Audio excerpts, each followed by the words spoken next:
Testing. Testing. Listen to the soft sounds of my luscious voice. Oh, this sounds wonderful. Good? Yeah. Okay, awesome.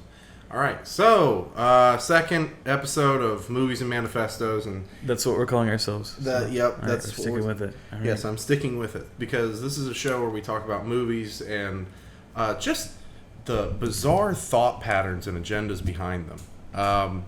And what better movie? Well, what better franchise now to discuss on that matter than Top Gun? Yeah, the agenda that they're peddling is very pro-American, boys being boys, pilots being pilots. Yep. And that's the agenda that we're going to review today. The gay agenda. We'll get to that. We'll get to that. Okay, so do you want to just start with like the first one? Then? Yeah, so we watched the first one in preparation. In preparation for the new release of the film that everyone's been talking about, Top Gun Maverick, the one that's going to bring movies back. It's going to bring them out of streaming. It's going to bring those people out of their chairs and into the theaters because Tom Cruise is back at it again with the same thing he was doing in Top Gun. Okay, so let me actually talk to that for a second, like coming back to theaters, and I want to get like your reaction to it as well. But we went, to the theater, and we were shocked. At first that the movie theater. We saw this on a Thursday afternoon, like several weeks now. It's been like 2 weeks since this movie has dropped, maybe more, and yet. Almost every single fucking seat in that place was taken. We barely got in there. Yeah, there were 2 theaters, I think, showing Top Gun at the AMC, right, where I live. And then there was also a Regal close by that had almost completely... You are really just giving them our coordinates at this point. It's an AMC and a Regal. We're going to get hit with like a fucking airstrike. You keep this up. Well, Tom Cruise... Yeah, in Scientology. Yeah, well, they're going to airstrike us anyway because we got some... interesting and negative takes about this movie. Lord Zeno has checked my thetans and found me lacking. And he found you because of the Regal. Because of the fucking Regal. But, okay, so yeah. Full theaters. Full theaters, again. And I've been to movies since the pandemic. It's not been too long, really. I can't remember the last movie I saw in theaters. I've been watching a lot of stuff on streaming. But point being, I've been in movie theaters since the pandemic ended and had middling people in there. This had tons of people. It's the first time I've had to sit in like a packed theater. I did not miss it. That was awful. That was like the worst part about it for me. I hated sitting that close to everybody, and I'd gotten so used to watching movies at home. I wanted to like lean over and talk to you about the movie as it was happening, or like pause it and like make a joke or something. And it was just like, I didn't want to do that because there's so many people around us. I didn't want to like have some dude be like, "Yo, shut the fuck up," because they would have been right. I shouldn't be talking in the movie theater. Well, I have no problems with that. I will make jokes. Oh, I could tell you were having no problems with it. You were fucking screeching in the movie theater. I was screeching. Well, who couldn't? Really? Who wouldn't when these fighter pilots are going around these crazy bends and stuff like that? In the first movie, when we watched it at your place, right. I was very engrossed in that movie. I didn't talk a whole lot during that movie. Didn't take any, just like didn't have any thought towards like the podcast. I was just in it. Yeah, you were in it surprisingly because you were hesitant at first. You were very hesitant to watch this shit. I still think it's stupid, but I enjoyed it. This one though, the only way to get any entertainment out of it was to try to just tap you on the shoulder and make some stupid joke. Mm-hmm. Thank God nobody threw me out of the theater. Yeah, no fucking kidding. Okay, so before we start making comparisons, let's just get in. Let's talk about Top Gun's story. Gun. Okay, so Top Gun. What is Top Gun? It's a flight academy.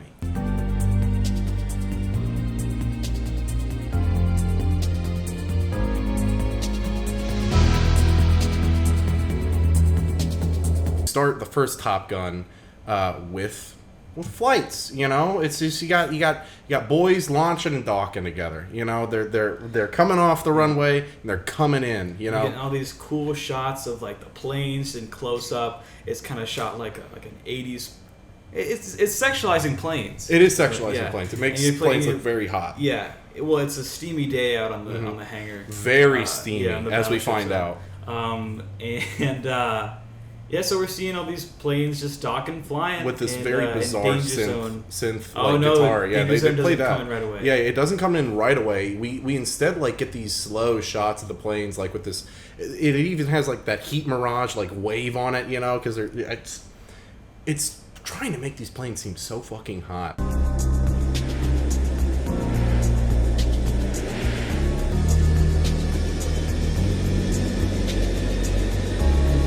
Literally and metaphorically, right. Which is very bizarre, and it's playing this bizarre mix of a score. And I told you about it, like when we were watching it, where it's like half motivational and then like half sinister, and I had no idea what it was going for. But before I could question it too much, Danger Zone comes in. Right, and that's when the movie kicks into high gear. Oh yeah, it kicks it in. It kicks it in hard.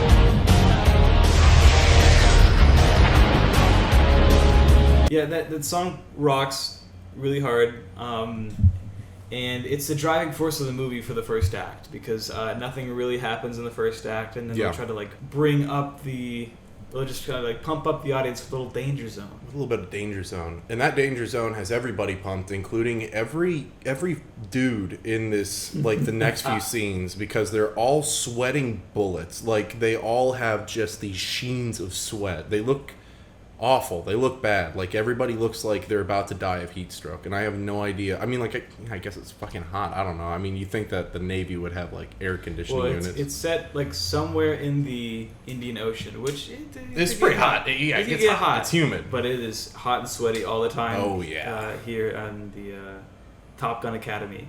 Yeah, so, they're not in Top Gun yet, you know. We're in Top Gun the movie, but they are not in Top Gun because we have to first find our main characters, Maverick and Goose, right? So Maverick's played by Tom Cruise, back when he was... A young lad. Yeah, young lad, just kind of getting started. 1986, right? That's I don't know what else he would have been in at this time. Not like a ton, though. Like, he's not gotten his acting chops, you know. He's not at, like, at a level that he would get to with other roles. Like he's not giving his A game in this one, you know, but he's playing Tom Cruise for the most part. Well, he's not an A-lister, so he wouldn't give you his A game yet.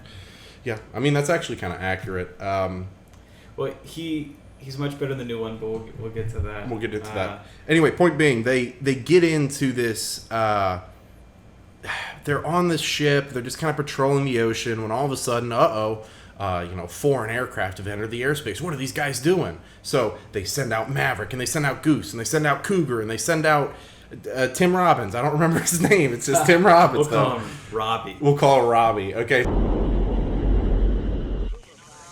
Who's up there? Cougar and Merlin and Maverick and Goose. Great. So they go out and they fly around, and they're like, "Well, what are these guys doing?" And they get this kind of quick back and forth between the planes. They don't do any real dogfighting. It's more just kind of intimidation.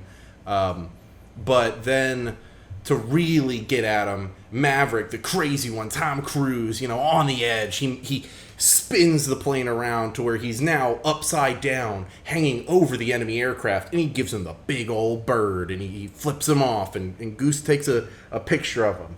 Watch the birdie! And somehow, none of this starts like a war. I thought like at any point it was just going to be like, oh, okay, so that guy just, he's just going to shoot him or something. Like, I didn't know. It just kind of happens, and then it's over with after that. Well, like, the guys just fly off, the invaders. Like left thinking, well, what was that? Yeah. Until... Because you don't know that they're training. Right. But, I mean, they are and they aren't. It's so bizarre because... They're just kind of goofing around in planes. Okay, so, like, I'll make a quick comparison. Yeah, because it's like, Top Gun in the first one is just, like, a flight academy to just get an award, essentially. Like, it's not... To be the best in the class. To be the best in the class, but there's no other point. Like, whereas in Top Gun Maverick, like the second one, it actually has a mission at the end of it. Like, we're training for a purpose. In the first one, it's just they do it, and then the director forgot, like, oh, wait, this story actually has to have, like, a climax or something that, like, kind of ends the movie, so they just throw in, like, a random dogfight, but we'll get to that. Yeah, I mean, you can't spoil this movie, really. It's old as shit, and everybody's seen it. You know, it's like spoiling Titanic. Goose dies, you know what I mean? Like, I don't think... I'm just going to come out with it. Yeah, I'm just going to go ahead and come out with it. We'll get to all of that. I'm rushing forward because this movie, I mean, there's nothing in it substance-wise. You can only really just make fun of all the misshapen pieces that are in it. And it's hard to spoil the movie for its story because there really isn't much of one in either. Because it's more just about Maverick and Goose, and they're just flying, you know? And we are introduced to them in this opening sequence with these foreign planes and this, like, goofy antics to where you get, like, oh, you know, he's a loose cannon, he's not taking this seriously, but damn it, he's good. Damn it, Maverick, you've done it again. It's one of those kind of energies. And then right after that introduction scene of Maverick and Goose, you have Cougar and Robbins, and Cougar just starts freaking out in the other plane for some reason. It's not really... You just get this idea he's having a panic attack. And he's thinking of his wife. Or he can't handle the G's or something. Right. And he's freaking out. And he keeps glancing over at his wife and child. There's like a picture near the near the controls. Right. Yeah. No, his wife and child are in the plane. Going, honey, the baby's not doing well. Yeah. So he keeps looking over at it, because he's like, oh my God, I'm not gonna make it home. I'm gonna die, which to me didn't make any sense because they just need to turn around now. Like, they're not being chased. Like, it would make sense if, like, maybe Maverick wanted to engage, but for some reason he held back, and then he started freaking out then, and then that could have led into something after the thing, but they just kind of slip it in there when there's no threat.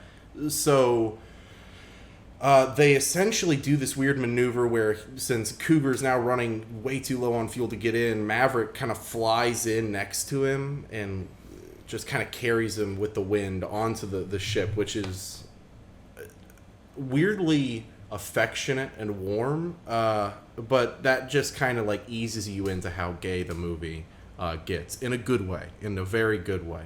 He's just about saving the boys. Right. Well, and see, this scene also goes to prove one of the rules of the movie is that if you are straight, you will die if you try to fly a plane. You cannot fly a plane if you are straight. That's a rule that the movie kind of like sticks to, because if you have any sort of commitment to heterosexuality, it'll take you out. That only attaches you to land. Mm-hmm. You know, but in order to soar, you gotta. In order to soar, you gotta suck some dick. You gotta suck some dick to fly. Anyway, so. We come back, and once again, hot, sweaty dudes. Everybody's sweating. Have you forgotten the scene where we're like, what is his name? Who calls it quits? Cougar. No, that's what I'm talking about. Because we come back to the office, remember? Yeah. And Cougar's like sweating bullets, like, I can't do it, sir. And he's talking to I don't know what his rank is, but like the chief. Principal of Back to the Future. Yeah. That guy. He's in it, and he's sweating the most, man. That dude shows up, and he's chuffing cigars, and he's fucking like bleeding sweat. That's pretty much it. But Cougar's just like, yeah, I lost it. I lost my edge, sir. I can't do it. I can't be on Top Gun. And he's like, well, damn, soldier. And he just, I don't know, he just kind of fucks off because he can't handle it. He can't hack it anymore. His badge. Yes. Very dramatically on the desk. Oh yeah, isn't there like a musical sting to that too? Probably. Because there's like a weird like gong, like a Law and Order like boom, or like a Shark Tank or like Master Chef when something dramatic happens, like a game show gong. The music can be pretty melodramatic in this. Oh yeah. Yeah. But at least it has some. I complained a lot about it when we were watching. It was like this guitar kind of sucks. You know, it's just kind of bad. It had some personality. But it did have personality. You said earlier that it had Bon Jovi energy to it. Yes. Some of the electric guitars, like the score, it's just screams like 80s bro. Right. And it's a nice little pulse to the movie. You know, it adds like a layer of like 80s, and like we weren't thinking about nostalgia then. That's just like it's what it was. It's what it was. It was like it was cheesy and mid unafraid. 80s cheese and very American, very like, proud, yeah. very proud of being both. Just like Bon Jovi, very proud American. Very proud. I'm proud of Bon Jovi. Well, life is a highway, and I want to ride it. That's Rascal Flatts, all right? night. Bon Jovi didn't do that song. Life is. Oh wait. No. Hold on. No, he did a song like this. Bro. No.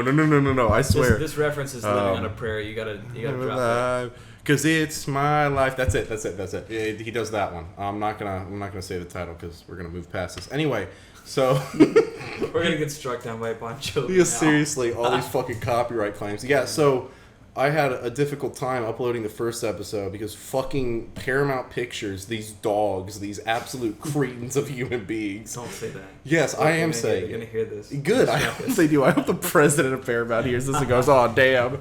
I was gonna reach out and give them a Paramount Plus show. I was gonna give them a part on the new iCarly, but now these fucking guys, yeah, they claimed like random segments of Clue, which. You're not gonna make your money back off that movie, so just like give it up. It might not even be Paramount Pictures, is it? I think it's Paramount. Okay, who made this one? Who's Paramount. the seriously? Yeah, Paramount again. I guarantee you this one's gonna get claimed by them again. This fucking ID system is so fucking stupid. And we're gonna have to tell them we hate their new movie. Good, yeah. Well, I do. I hated the old one, and I don't. It's funny, like, when the movie ended, I texted Alicia, shout out, that it's not good, but it's better than the first one. Like, the first one's like a 2 to 3 out of 10, and then the new one's like a 3 to 5 out of 10. Does that make sense? I think I'll have to sit on it a little bit. Right now, I think the first one is more enjoyable. I hate them both. I think the first one is I love to hate it. This one I was bored. I was not bored in the first one. I'll give it that. No, I got kind of bored. No. I'll give it that. I'll give it that. So it's the new one's weird because I wasn't bored the whole time. Right. Overall, I think it's like a very boring narrative experience. While the first one has like. No, the first one's boring too. I hate them both. They're so both much. really bad. Take the first that, one is Paramount. ridiculous. Yeah, fuck you, Paramount. No, they're both ridiculously bad, and a lot of that comes from the fact that technically they're both really impressive. The colors are amazing. The lighting looks great. And the new one, its camera work is unmatched. It's insane. Nothing like that movie's been attempted. Pushed it to new heights, like literally. Quite literally, yes. Yeah. Pun intended. You know. The places that the cinematography goes in this one, I just can't imagine the work that had to go into just rigging some of these cameras and lights and things. But the choreography of the planes, the locations, all of the technical aspects of making this movie, every shot is perfection. Right. And like I'm along for the ride. Mm-hmm. The first one had some pretty good sequences for its time. Right. And they replicate some of them in the new one. Yeah. You know, which shows you how ahead of its time the first one was in a lot of technical ways. In both movies, you get kind of interspersed with like the narrative or the love interest. You get just fuck. We'll talk about that later. You get these amazing sequences of the planes. That's what put me in the theater for this movie. Right. I wanted to see these plane sequences on the big screen and feel the sound when they're just like the fucking wind just blows that shit out. Yeah, that's awesome. Yeah. So that's I think that's the hook. That's what. Oh well, when we watched the trailer, you were not. I said, hey, let's watch Top Gun and then Top Gun Maverick and like talk about both of them, and you were like, fuck no.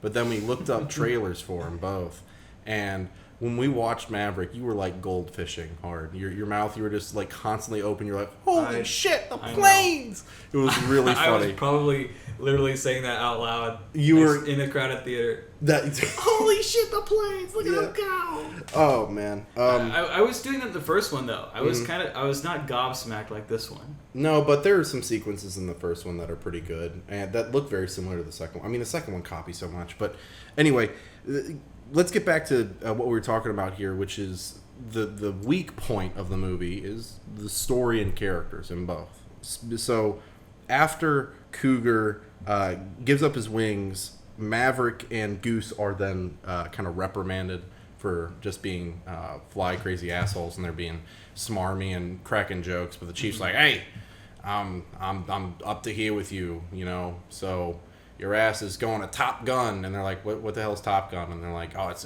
the place with the best of the best pilots." And once again, there's not really a reason for them to go there except they're really good, and the Navy wants to make them better. But once again, unlike in the second one where there's like a mission to go to after the training, they're just training and just running drills, which makes a later part in the movie very well. No, it's Goose's death. I already said it. Doesn't matter. You've already spoiled it. Sorry, like fucking minute spoilers 3 of the podcast. Yeah, Goose oops. is dead. Goose is dead. He's not dead yet though, because first they have to actually go to the school. And that's where Maverick and Goose essentially... Well, no, wait. Do they go to the bar first when they get there? Or do they meet up with, like... When do they meet Iceman? Because that's, like, the big moment. I thought that was in class. Was that in class or was that at the bar? Because I don't honestly remember. Let me... You know what? I'm referring to my notes. It might be the bar because that's how the new one functioned. Like, we met all the characters in the bar... And then we went to class. So if it's anything like the new one, if I met at the bar first. No, I'm looking at my notes. Based on the way I wrote these nonsensical fucking like words together, I'm fairly certain they go to class first. Okay, so I think they meet in class. It's so great that we're talking about this movie and I don't even fucking remember the plot. Yeah, we watched it Monday. That's how forgettable this movie is when there's not like planes flying around. Yeah, when there's not planes. I mean, there is no story. You know what I mean? So it's like there's nothing to remember. I think the gay agenda is the story. Well, no, that part is pretty great. Or people like put this gay agenda story onto the movie because there's nothing else there. There really, you know what? That's an interesting. You point. have to add like this theory that Quentin Tarantino brought it up like when the movie came out, right? Or not when the movie came out. Not long after. I mean, probably a couple decades. That's pretty long. Never mind. Yeah, right. Where the original Top Gun is not so much about flight school, but it's about Tom Cruise's battle with homosexuality. With the hot as shit Val Kilmer in this, he's like top of his game. He's like real genius or true genius, whatever that movie was. He's like at that stage, you know. He's just looking fucking amazing, and he does a lot of sexual shit with Tom Cruise, like this. Well, in the classroom where they first meet, they're making eyes at each other. No, Iceman is just making eyes at him. If you remember correctly, Tom Cruise is staring dead ahead, and Iceman is in the back, just like looking at him. But there's like this very exchange, weird. like these over the shoulders that they keep going back to. Because he looks over at him. Yeah, and they're just like making eyes at each other. Like, so bizarre. They're in a different universe, maybe like they're sizing each other up. Mm-hmm. I mean, they kind of are, but there's like some undertones. There's some undertones. I think there's some undertones in this movie. I would say there's some overtones, like a fucking overbite. Because Val Kilmer does that. Start talking about Tom Cruise's. Yeah. No, not even that part. Oh, you would have. Oh, Tom. No. If you heard that, Nick brought it up, not me. Alex did not bring this up. I did not bring up your fucked up tooth, your giant tooth. You were so excited to talk about it, and then I you slipped it. I slipped it. Tom, I didn't bring up your giant fucked up tooth that just messes up the symmetry of your face to where you do not look like a real human being. I did not bring that up. Nick brought that up. He's saying that about you. Because I just knew you were so excited to talk about it. I mean, it is. It's like the first and second, third note that you wrote down on the. I did write big tooth, big tooth. I think it was because there was a close up. Yeah, and I did write tooth in middle on this, so I don't know why I must have forgotten that I wrote these great notes. But you're talking about Val Kilmer's overbite. Oh yeah, well yeah, because he bites at him. Yeah, he bites. Yeah. He's like whoa. He's coming on way too strong, and Tom's kind of put off because he's a classy lady, and it's not. He's intrigued by it, but he's not ready to give into it yet. So he kind of like plays hard to get, and they have like little scuffles and stuff. there's that clash, right? But obviously the main difference between them is like Iceman is very cold and calculated. Yes. He is cool and calm and collected. He's cool and calm, and he does things by the books. Mm-hmm. Man, you want to know who the best is? That's him, Iceman. It's the way he flies, ice cold, no mistakes. Just wears you down. You get bored, frustrated, do something stupid, and he's got you. And he's top of his class. He's like the most promising academically out of all of them. Yeah, he's learned. He has like the rigid book smarts of it. And there's times where he's calculating like, okay, I need to be at this point in this many seconds to nail this. I need another 20 seconds, then I've got him.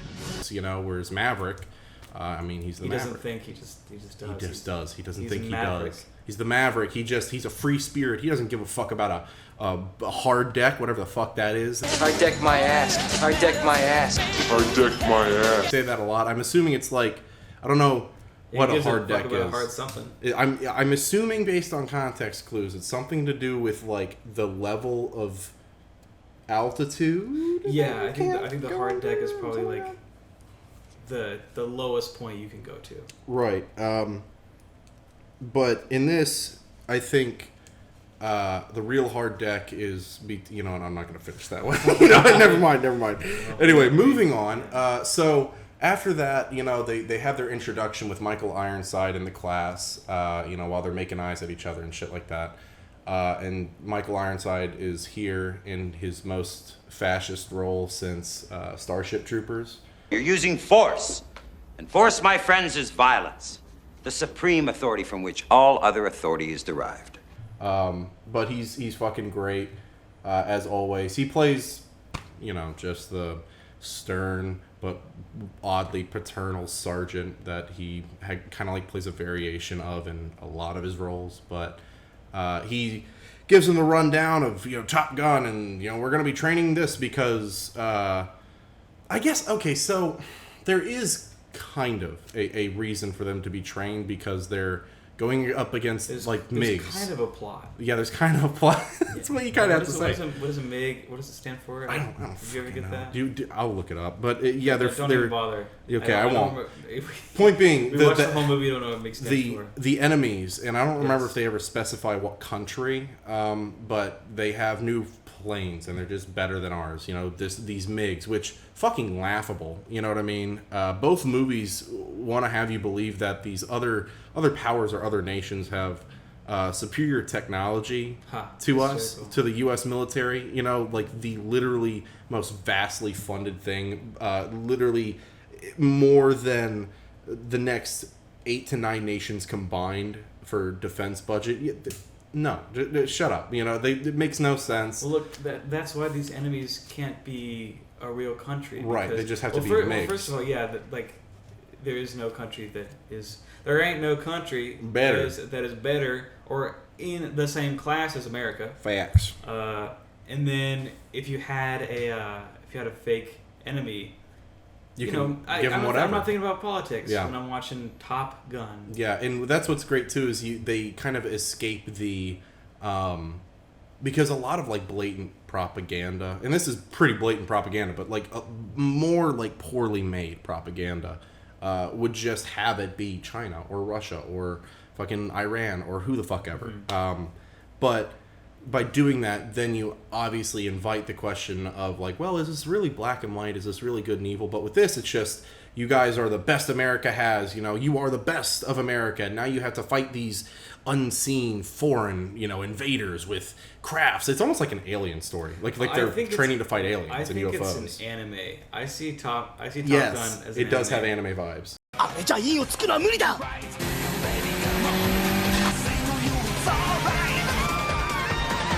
Just you and I, we gotta fly. Especially the sequences where they're in these planes and they just like keep talking. They have always one-liners at each other.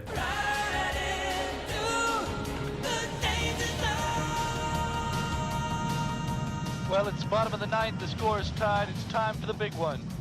You up for this one, Maverick? Just a walk in the park, Kazansky. And they all get like close-ups, every one-liner, and like all of their helmets are very decorated. It feels like an anime, because like And a lot of like, oh, almost got me. Yeah, exactly. Going around. Those are the You know, one-liners shit I'm like talking that. about. I expected like somebody to do like a fucking triple spin and go, triple spin cannon! You know, like just fucking yell like. Move out.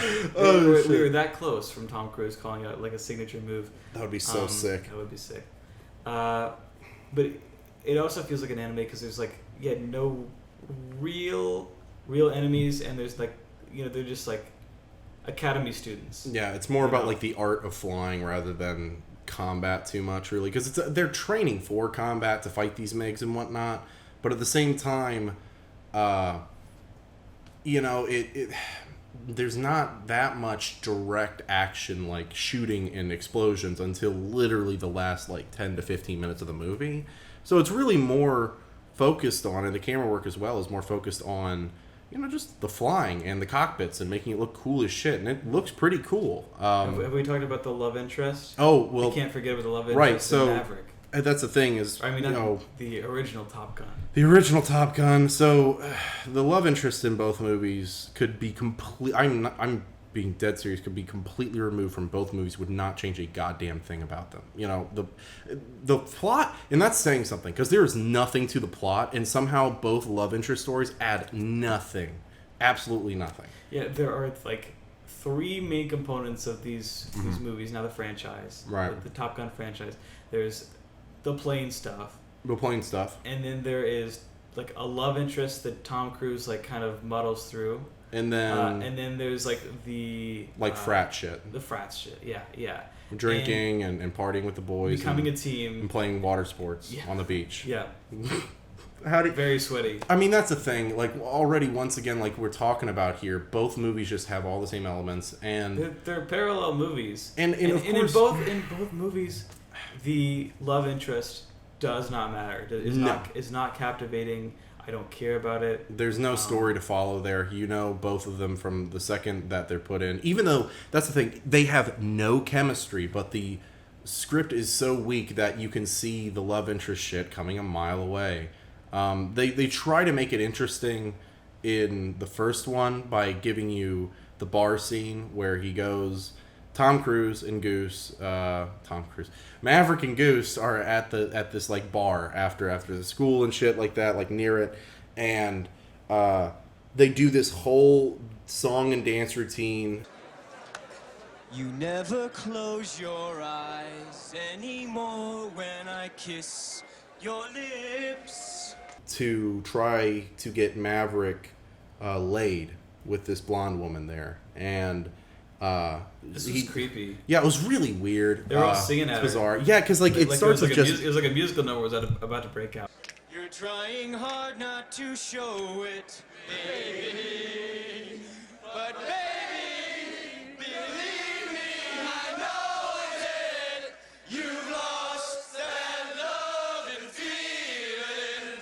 Well, all of these like soldiers were just singing to this one woman. Yeah, because it starts with just the two of them, right? Yeah. But then like the other guys realize what's happening, and they're like, "Oh, we know what's going on." And because of the military's history with, let's say, not so good crimes that can happen to people that are vulnerable. It's very bizarre to watch this sequence of a woman being cornered against a bar by like 6 or 7 like jacked Marine Navy guys like singing at her. It was all very trying to woo her. It was all very choreographed, and it looked pretty predatory. But she had a good time.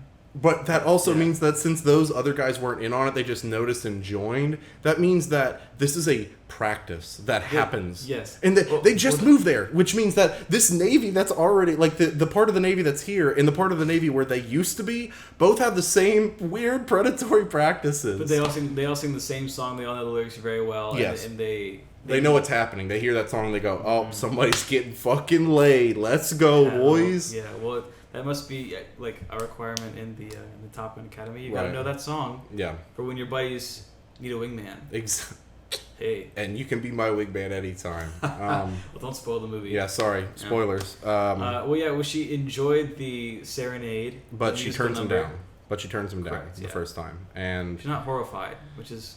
Good. Yeah, surprisingly, she's not horrified. She's slightly charmed, which is insane. No woman Only on in Earth Hollywood. would ever be fucking charmed by that. Or Tom Cruise. Oh, excuse me. Oh, I'm gonna Tom, cut it. Tom, please, we're sorry. Anyway, so then, next day at the school, she's a teacher, and he's like, oh shit, bro. It's the same as the second one. They do the same thing. Oh my god, they do the same thing. They do the fucking same. It's not exactly the same, but it's pretty similar. In the new movie, the flight cadets that are going to be in Top Gun, Tom Cruise is the teacher of this one, and they're at a bar, and not knowing who Tom Cruise and Maverick are, like they don't recognize him. The new students, as a joke, grab him and toss him out of the bar because he didn't have money to pay for his tab. Basically, after he got fucking coerced. Anyway, I'm getting too deep into it. And then he shows up the next day and they're all like, oh shit, but it doesn't have the same effect at all. It's hard to talk about both movies separately, as separate entities, because there's so many freaking parallels. Despite being made so far apart. Yeah, so many choices that they could have made differently, but didn't because they didn't want to take the risk. They're just going to feed us the same movie again and rely so heavily on nostalgia. It's hard to talk about the first one without recognizing the parallels, the patterns that they're just rehashing. Well, you want to... The formula's the same. I want to juxtapose them by talking about the first and then the second, but like you're saying, you can't juxtapose two things that are near identical in some aspects. Movie. Yeah. Nearly. They're nearly the same. But, so, yeah, they do that. They do that whole bit. Then at that point, I believe... Iceman and Maverick come to blows again, and they do this multiple times throughout the movie. Is this in the locker room, or is this at the volleyball? I think they... No. Volleyball isn't yet, I don't think. There's some locker room scene where, again, there's like a little square off between Val Kilmer and Tom Cruise. Then... I mean, it just talking about, like, one of them's cocky, one of them loves danger, the other one doesn't. Right. Opposites attract. Val Kilmer doesn't respect Maverick, or maybe he does, but doesn't think he's, like... It's like an odd couple situation. Yeah, he calls him out for being dangerous, and then Tom Cruise is like, I am dangerous. Very proud of it. Yeah, and there's... I can't remember. You might be able to remind me of what he says, but Iceman says something to Maverick at one point, which... It was kind of like a jab, if I remember correctly. I don't remember the exact thing he says. It was like an insult, a jab. He's just kind of trying to get his goat. But Tom Cruise is so one note, really, in his acting in this movie that all he does is, like, smile in different variations. He's not phased. No, I think I can figure that one out on my own. I heard that about you. You like to work alone. Mav, you must have sold under a... But, like... He smiles in such a devious, flirtatious way. There's no other way to understand that scene outside of a queer lens, Val Kilmer kind of gives it back, though. Like, yeah. when they're squaring off in the locker room and all these, like, sweaty dudes... I think that might be where he does the bite. I think that's when he does the bite. I think that is the bite. Yeah. Because, like, they're literally, like... He's like... It's like a weird, sexy version of the locker room scene in, like, Monsters, Inc., where Michael Wazowski's getting... Stink it up! Yeah, exactly. Oh, shit.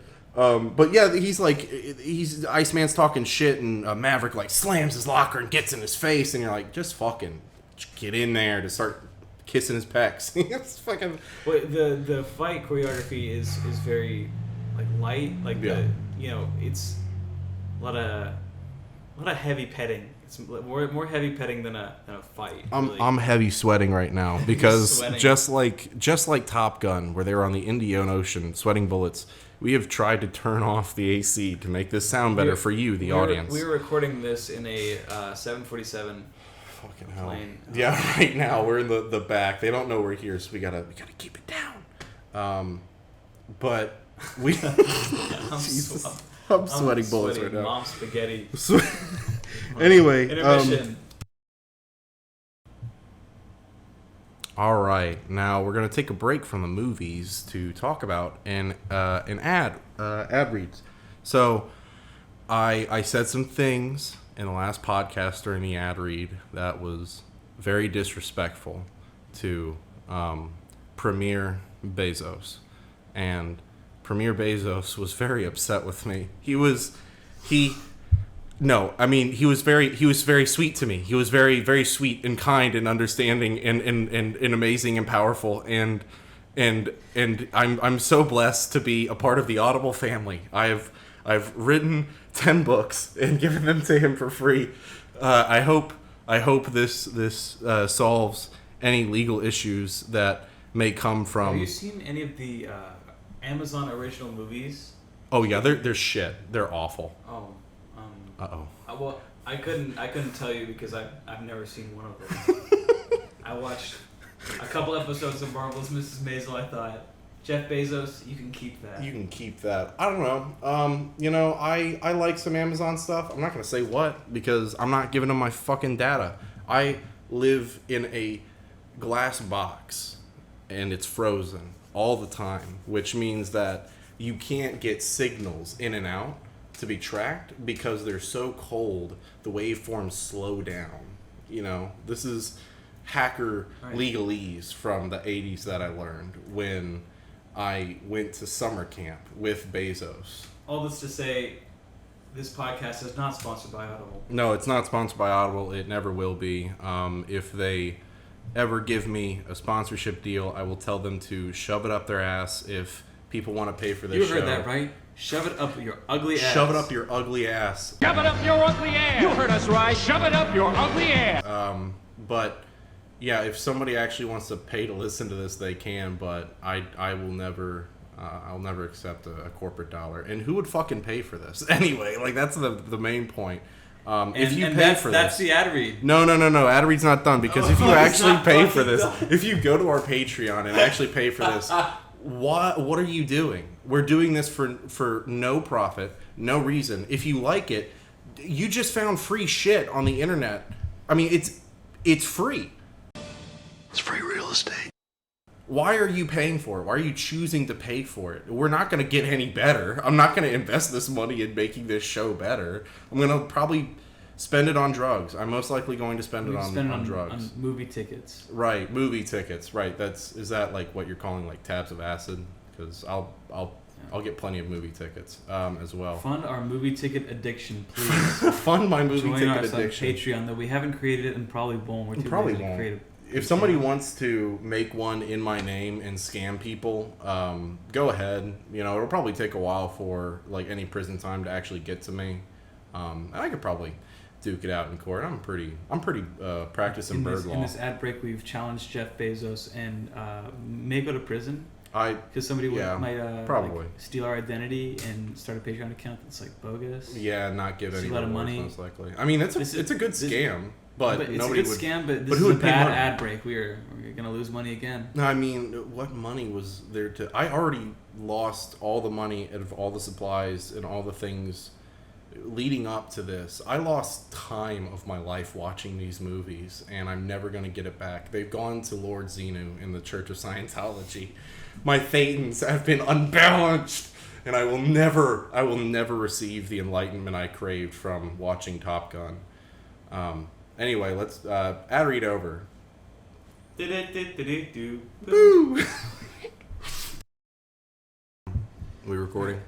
Yeah, so we're back with the Maverick with the Maverick podcast. Yep. This is what are we? We're movies and manifestos. Movies and manifestos. And boy, am I about to write one after seeing these movies. Yeah, and we were talking about a scene in which there was heavy petting in a locker room. Mm-hmm. Back to you, Alex. Back to me. Yeah. So after that, so we were talking about that, and we can kind of go back to the romance a little bit because the story itself. The romance between Val Kilmer or the straight one? Both of them. Okay. Because they're both. If you actually want to view the movie this way, and it never outright says it's not happening, and that was like the problem with these older movies is that being gay was still such a fringe thing that at least in media. Perceiving something as gay that was very obviously gay was just unheard of because you just assumed, well, they can't be gay.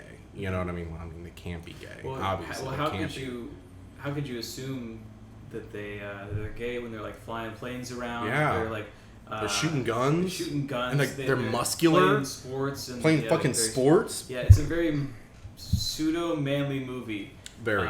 Well, I think, and we look at that in a context like I'm a millennial. I'm on the cusp of. No, I thought we discussed this. We don't need to discuss our actual ages, but I'm pretty sure what. Oh shit! What? I didn't say anything. What year? What year were you born? We'll cut this part. We'll cut this. Okay. So, Nicholas was born living in very close to a Regal Theater. 1990. I think that is the cutoff. I don't think so. We're the last millennials. I mean, I don't think that's true. It depends on who you ask. Okay. Point being, we are Zillennials. We're in that kind of like weird patch, like right on the cusp. Where should I cut? I don't give a fuck. We're not going to cut any of this. We're not going to. I'm not going to dox myself. We are. I will cut your location. I'm going to clap. No, do not clap. No, I'm going to clap. No, don't clap. Listen. I'm going to keep all of this. I will cut your name and I will cut your location. We're Zillennials. We'll start there. We're Zillennials. Basically. So we see this movie from possibly a different perspective on sexuality than somebody in 1980s. And also masculinity in general. Yeah, it's no longer easy to come off as masculine without also coming off as a little bit toxic, you might say, or just kind of arrogant or pig-headed. And with this, there's no thought to any of it. I mean, they obviously wanted to make a cool, masculine, awesome movie. You know, it's America, it's the military, it's all this shit, but they do it in such a way that makes you think. We think about masculinity and the border of like affection to attraction, because in this we have a straight romance and a gay romance, and Tom Cruise's character, in Tom Cruise's performance, which also kind of lends to that theory that Tom Cruise himself is a closeted man, he has so much more chemistry and is so much more visually active and engaged when he's with the boys, when he's with Goose, or when he's biting an Eggman. Eggman. I am the Eggman. He's Sonic. But whenever he is cutting it up with those guys, he's smiling, he's really active, he's talking, he's kind of like moving his eyes around. It's a genuine smile. And then when he's with the female love interest, it's all just cold and distant, and he doesn't look at her much, and his smiles seem like really fake and put on. Well, even the way it's shot, it's really mean. Yeah, I don't know what her name is. I want to cut it. Charlie, that's her name. The blonde. She's an astrophysicist. I hazard to say. I don't even know if that works there. I'm so hot and dehydrated. I'm so incredibly sweaty. I feel like I'm dying of thirst in this Amazon factory. Recording in the back in the back of a plane in an Amazon factory. We are dying of heat stroke. We're turning the AC on next time. But there's absolutely no fucking chemistry between Charlotte and Maverick. It is awful. You get and there are conversations where it's meant to be him bonding with her, and he's talking about Goose. You know, he's talking about Goose, and he's also like looking away from her. They're not making eye contact ever. The way it's shot, like he's thinking, like I wish I was with Goose right now. Over the shoulders, like you have with Val Kilmer and Tom Cruise. Like the way it's angled. There's no connection between Tom Cruise and what's her name, Charlotte. Yeah. There's no chemistry in any of their scenes, and it's proven too with Maverick, because we open with Maverick, no fucking mention of Charlotte. I don't know if there was one and I just missed it. I don't think it mentions at all where her character went. They create a new love interest for the new one because the old one was so bad that they couldn't. Yeah, like a character that just was not present at all in the first one. They just bring in Jennifer Connelly, who is just. She's gorgeous, you know what I mean? Phenomenal actress. She's in one of my favorite movies of all time, Labyrinth, and she kills it there. She kills it here. She oozes charisma. Just carries the romance in the second one, even though the romance in the second one also does not need to be in it, and it's still not good because Tom Cruise just does not have good chemistry with women in his movies, just point blank. She still does a good enough job where you can at least appreciate her ability to make it seem like this dead fish of a man can have any sort of affectionate relationship with another human being. Dead fish is a good word because when the makeout scene happens in the first movie, oh Christ! I mean, it is like you're just shoving two fish mouths together. Their tongues, their tongues like stick out like some lizard fucking, like, shit. smacking each other. And then meanwhile you're getting this like the score of the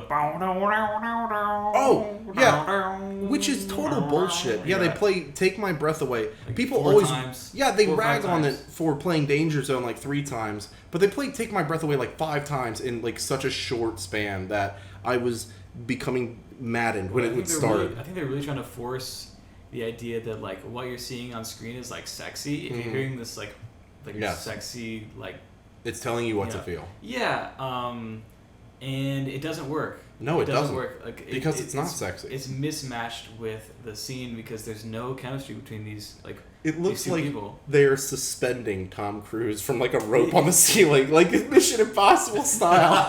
He's just like over, and they just start tonguing each other in the dark. And you brought it up too. It's shot in such a like cold blue light. Very cold and blue. And when they shoot sequences with the planes and the boys, they're orange and red and yellow and hot. The temperature is much warmer and sweatier. And that's, once again, you know, you can't, like, juxtapose that scene to the gay sex scene in this movie, which is the volleyball scene, you know? It's intense. It's action-packed. Before I saw Top Gun, the only scene I'd ever really heard about was the volleyball scene. And, really? And that it was, like, had some homoerotic, like, undertones. I knew that coming into the movie. I feel like a lot of people do. They won't know anything else, but they know, oh, that's the one with the gay volleyball scene, right? Which is funny that's its legacy. Right. And like the high five and the Need for Speed. Need? I got a need. Yeah. Can't forget for speed. Woo! Yeah. Fucking awful. But the volleyball scene was, very gay. But so was the rest of the movie. Right. I thought the whole movie up until that point was leading up to the volleyball scene. It's pretty sick though. No, it's a great scene. It looks good. It actually has some decent shots in it. I don't remember what Iceman's fucking dude is, like his co-pilot. But he has this fucking gnarly like Bruce Lee pose, which they play later on in the movie too at the end for some reason again. Probably just because they understood how cool it looked. And I was like, fuck yeah, he looks like a Street Fighter character. It was insane. But yeah, they play volleyball, and they just play volleyball for fun. Which, once again, there's a lot of stuff that has no point in this movie that is still entertaining to watch, that Maverick replicates but tries to give meaning to it. Sir. What is this? It's dogfight football. Offense and defense at the same time. So why are we out here playing games? You said to create a team, sir. There's your team. Which is so funny because they try to give meaning to volleyball. It's still hollow. Right. When they try to give meaning to it in the new one. This is what I'm saying. It wraps in perfectly because it juxtaposes the whole point of the movie or the message, which they repeat multiple times. They try to give meaning to the team sports by going, oh, it's a team building activity, yada yada. But they also constantly have Goose's son, played by Miles Teller, Rooster, and Tom Cruise, Maverick, saying, don't think, just do. Ready to forget the book. Trust your instincts. Don't think, just do.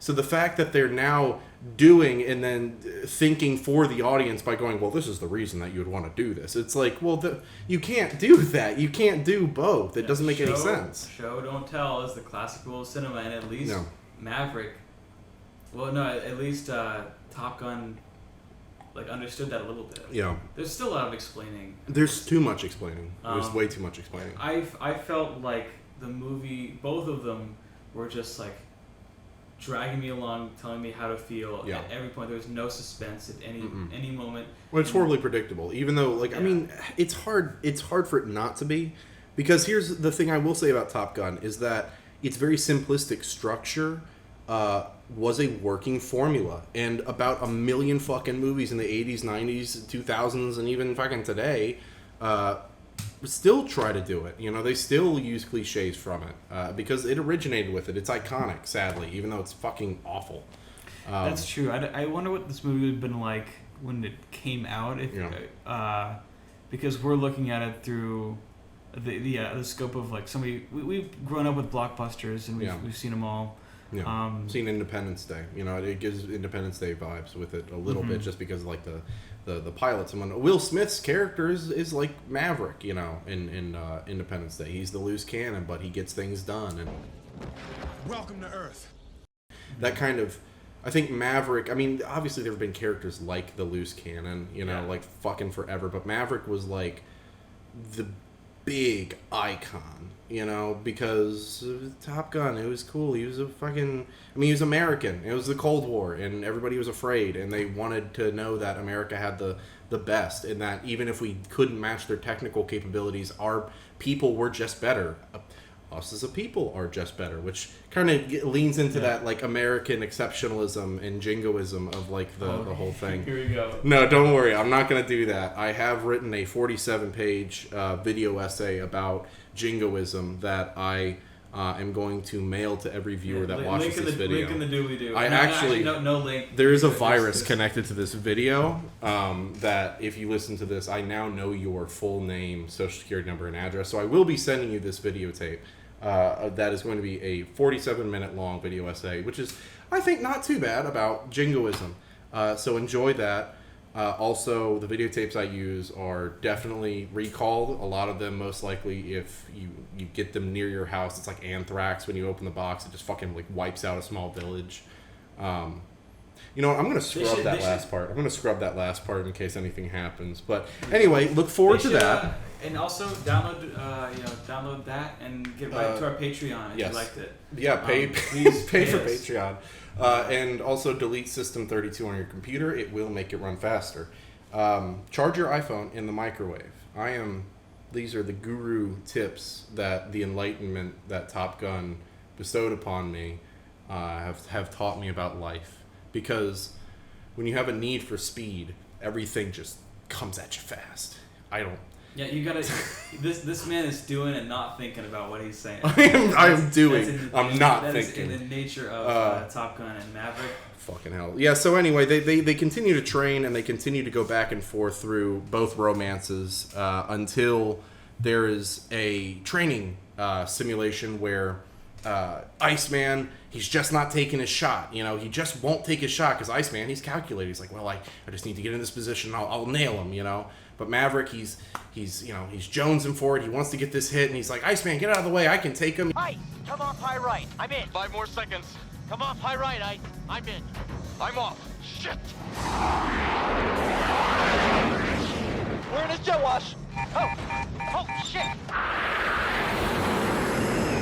Getting a little too close, and then when Iceman does finally reluctantly peel away, and Maverick moves in, they get caught in this weird like wind gust tunnel that just fucks their plane, and it sends them into like a tailspin. It's not looking good. They gotta pull the eject, and oh shit, you know, Tom Cruise makes it. I mean, Maverick makes it, and Goose he just fucking like a fly on the windshield. He's just breaks his neck on the cockpit protective cover. And it's so dramatic, and I just completely forgot about Meg Ryan being in this movie, which is bizarre, as Goose's wife. She's in she's in 3 scenes. She's in that cringy ass scene in the restaurant with Great Balls of Fire. Woohoo! Ow! You shake my nerves and you rattle my brain. Think about your love drives a man insane. You broke my will. Oh, what a thrill! Goodness gracious, Great Balls of Fire! Great Balls of Fire. Well, Fucking hate that. You had to establish that straight men cannot fly. They cannot fly. Goose had a wife and a child. And that was his first mistake. Technically, we never see Tom Cruise have sex with her. He just awkwardly kisses her, which shows he's not comfortable kissing women. See? So Tom Cruise is the best because he's clearly... Well, he's got a need for speed. He's got a need for speed and a need for seed from Goose. Talk about Call Me By Your Plane. Oh, shit. Hold on. I got one more. Cakes on a Plane.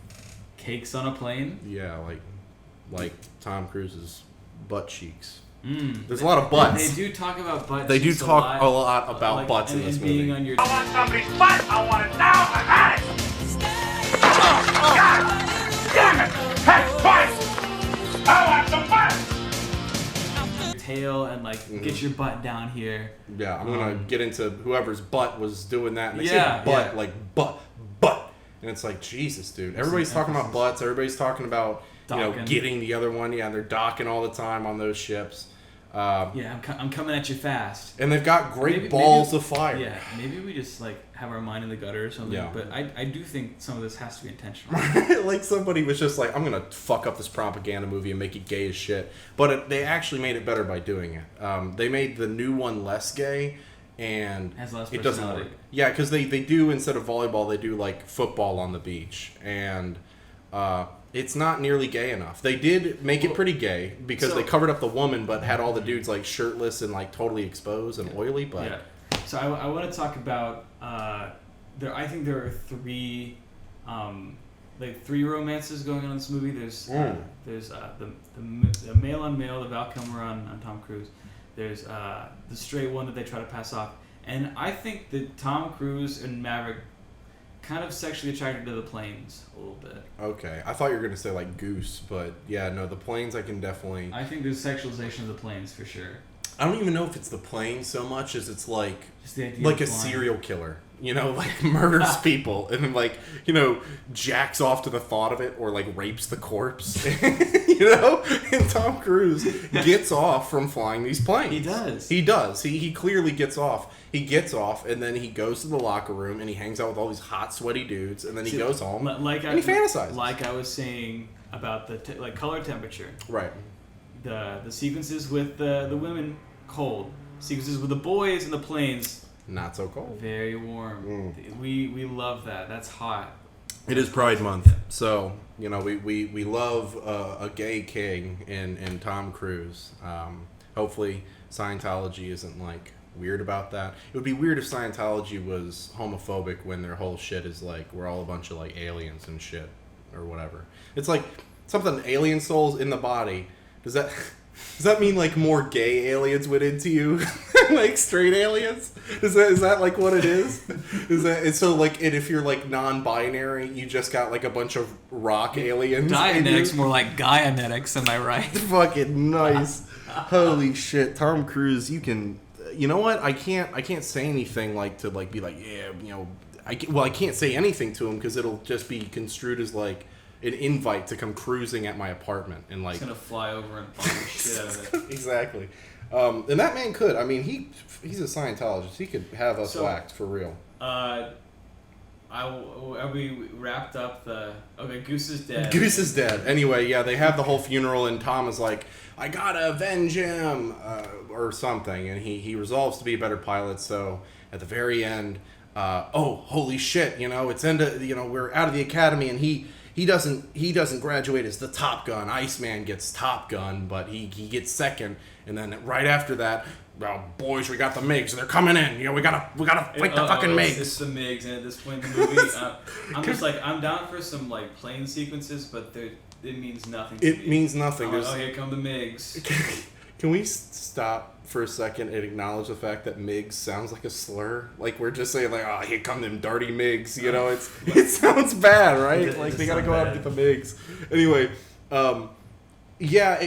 there's no emotional core to it because Goose, who's pretty likable, like his performance is pretty good. I don't know the actor at all. I might.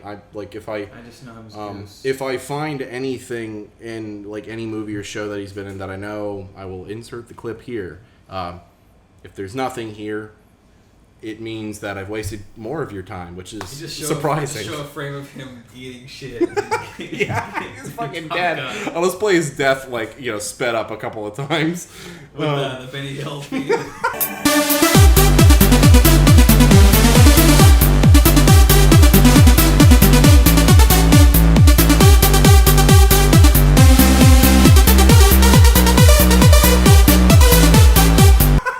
Fucking, why not? Anyway, but yeah, Goose is already dead, so it's not like I don't care about Maverick because he's such a cardboard cutout of a person. He's an anime hero. He's an anime hero. He's Speed Racer, but with planes.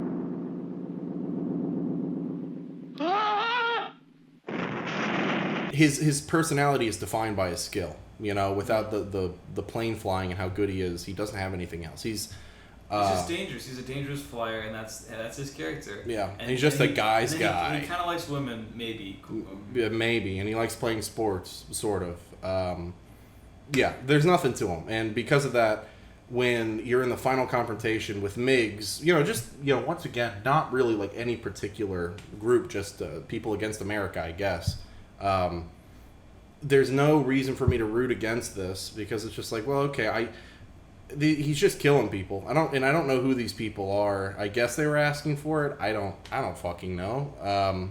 So the final fight where you actually get to see some, shooting and explosions feels anticlimactic, very anticlimactic. And Maverick tries to solve that anticlimax problem by having, as you said when we left the theaters, 5 different climaxes through the rip-off of the Death Star run. So the original Top Gun ends with just a nothing. They fight the MiGs combat and sequence. It just didn't feel like anything. And then they come back. And Iceman's like, "You could be my wingman anytime." Yeah. And then it's great, and that's and it. Celebrate, that's it. Celebrate. Movie's over.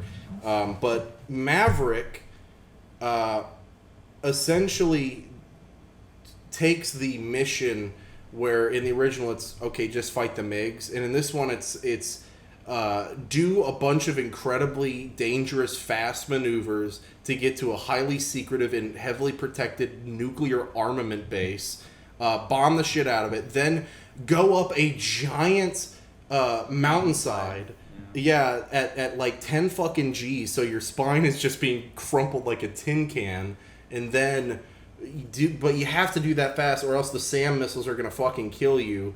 And you only get one shot. You only get one shot. Miracle number 1, miracle number 2. You call it. When you have to because they're so difficult, so difficult. It's just a new hope. Yeah. Okay. So let's before I get fully into how absurd the ending is, I'll get into the beginning and we'll just run through. We don't. What's funny is you can run through this one. We just talked about it. Yeah, do a run through. Yeah. Because there's only slight tweaks to it. It's the same movie. Yeah, we start off with quite literally the exact same way, with the same basic text screen, followed by Top Gun, followed by the same shots. Close-ups on a landing. Ship. On a what do they call it? Aircraft carrier. Yeah, an aircraft carrier with ships docking and launching. The same music too. The framing's the same. The music's very similar. And then Danger Zone at the same time, almost. They just do it a little bit longer. I feel like seeing the same movie. Mm-hmm. It was like I was watching what I was. I was watching the first one, and I think that's what they want. Yeah. I think that the nostalgia there is the selling point. The structure is all there. It's the exact same thing, and it is oozing with nostalgia. We're watching the same movie. It's oozing with nostalgia and patriotism. Yeah. And it's got way too much Tom Cruise. It's so weird and goofy. It's the Tom Cruise show because he shows up immediately. Mm-hmm. He's in the first. Well, scene. He's Maverick. It's about Maverick. He is Maverick, but the most the least developed character in the first Top Gun, Maverick. That's the main character now. Awesome. I mean, he was before. He still is. Because Tom Cruise refuses to die and just continues to make these fucking movies. It's interesting because he's at the top of his game. He is. I mean, he's making more money than he ever has. Before the movie started, we saw a trailer for the next Mission Impossible. Fucking, oh my god, Mission Impossible Part 1. These movies are already too long. There's too many Mission Impossibles. We don't need more. No, there's not 9, but we didn't need more than 2, And I even liked some of the newer ones, but we don't need them. Make something fucking original. It was insane that Top Gun had 1 million showtimes today. Just a reboot sequel of a movie from fucking 1986 that's just about American patriotism and has no substance to it. Has all these millions of showtimes. The showtimes we went to are still fucking packed weeks after opening. But then you have something like Men, made by Alex Garland, which is like interesting and weird and dark and new, and isn't a sequel. That had a show one showtime at 4:10. Yeah. On a weekday. Yeah. No other showtimes for it. Like nobody's talking about it. Nobody most likely saw it. It'll probably completely bomb at the box office. It's just a sad state of affairs. And this is just killed. And it's odd because it's the same movie. I've seen it. Mm-hmm. Well, I've seen. We came out of the theater saying we had seen this movie like thousands of times. Yes. We saw the movie quite literally, like frame by frame. Monday. We watched it Monday. Yeah. The first one. Because it's the exact same goddamn movie. And the structure is almost identical. There's a little tweaks, but. Right, because right after that, like just like in the first one, where you start with the danger zone and the shots. You go into the bit with Cougar, and you get an example of Maverick being a lone cannon. What a fucking, I don't know, lone shark. I don't give a shit at this point. And in Maverick... It's hot in here. It's even better. It is still fucking boiling in here, in this soup pot that we're in. But in Maverick, he's got to up the ante. So he's in a hypersonic fucking experimental jet with Lockheed Martin written all over it, so they can get some bumps to their stock from the movie. And their goal is to get to fucking Mach 10, which is insane. I don't know if that's ever been like actually achieved in real life, but they do it.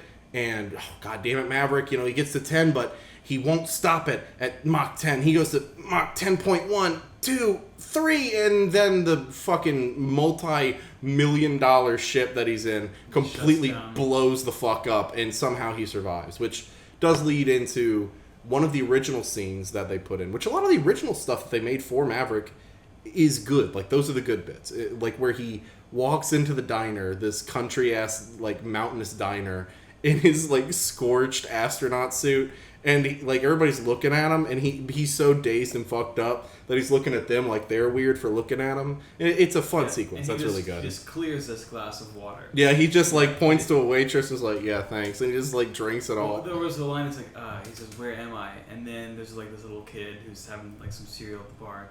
He's like, Earth. Yeah, that was good. That was pretty good. That got, a big laugh from the audience. Yeah. Thank God we're back in movie theaters where I can tell how the movie's making other people feel, so I can focus on my experience. I just pretend to laugh with them just to be part of the collective. Mm-hmm. I like to do that and then show up after the movie to their houses and be like, remember when we laughed at that joke together? I need to crash on your couch. Can I borrow $5,000? By the way, I need to stay here tonight. I'm kidding. It's a fucking furnace in here. I'm not staying here tonight.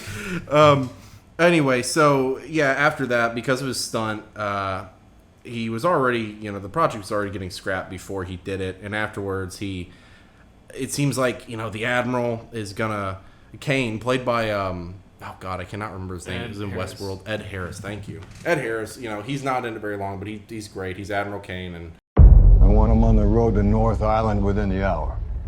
North Island, sir?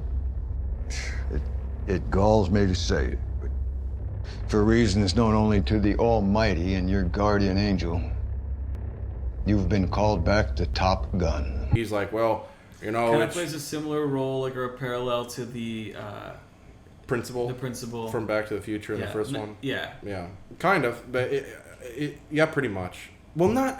I think they serve similar functions in the story, but he's just in it far less in Maverick, and he's like, well, I was getting rid of your ass, but goddamn, a call came in, and now it's you're going to whatever island. He's like, what? What do you mean? He's like, Top Gun. You're going back, and he finds out that Admiral. Admiral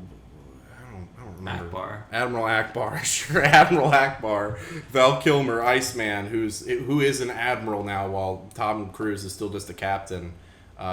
Personally requested, because he's the commander of the entire Pacific Fleet, and he personally, was like, I want Maverick to go and go to the school. And when he shows up, John Hamm, who is just a straight asshole in this movie, just massive dickhead. No real redeeming qualities until maybe the last frame when he's like, oh, he's actually a good pilot.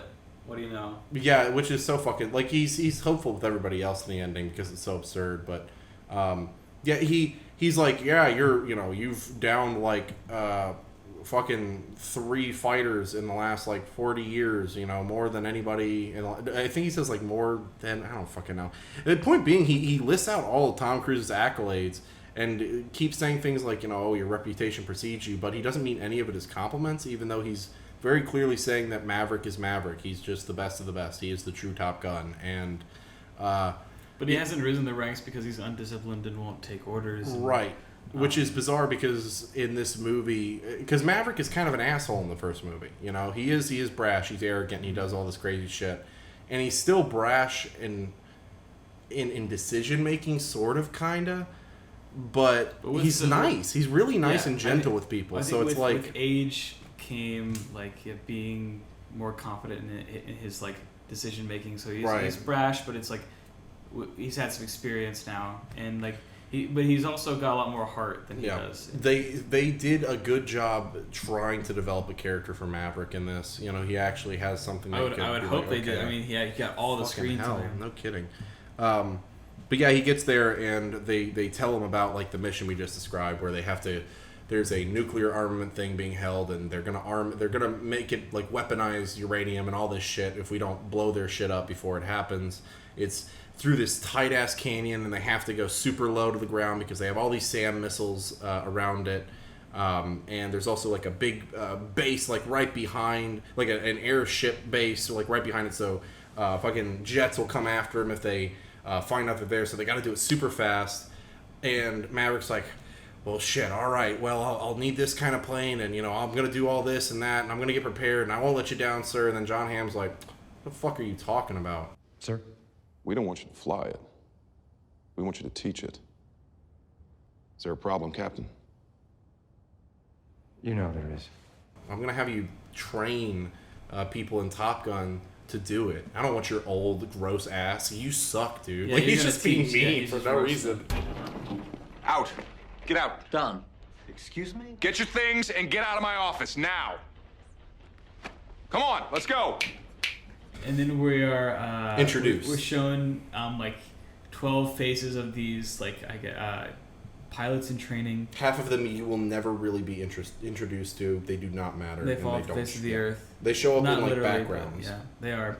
And one of them he recognizes as Rooster. As Rooster, played by Miles Teller, who is the son of Goose. Goose's son. And he does. Oh my god! What if they call the sequel "Son of Goose"?